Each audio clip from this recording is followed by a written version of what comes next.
सध्या कोणत्याही लक्षणांशिवाय हृदयविकाराचा झटका येतो आणि मृत्यू ओढवतो. लग्नातील एका व्हिडिओमुळे चिंता व्यक्त केली जात आहे.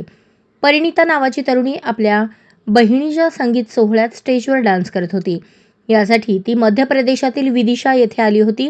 ही घटना शनिवारी रात्री उशिरा घडल्याची माहिती आहे. ती स्टेजवर आनंदाने नाचत होती. मात्र नाचता नाचता ती अचानक खाली कोसळली आणि बेशुद्ध झाली. या तरुणीला डान्स करत असताना हृदयविकाराचा झटका आल्याची माहिती मिळत आहे.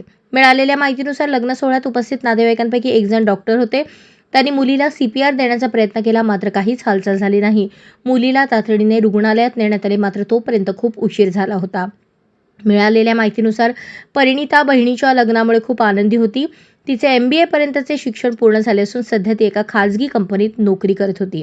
तिला नाचायची आवड आहे. लग्नासाठी ती गेल्या महिनाभरापासून डान्सची तयारी करत होती. मात्र या अपघातामुळे सर्वांनाच धक्का बसला आहे. अशाच नवनवीन अपडेटसाठी जनता राज्य न्यूज चॅनलला सबस्क्राईब करा, लाईक करा आणि शेअर करायला विसरू नका.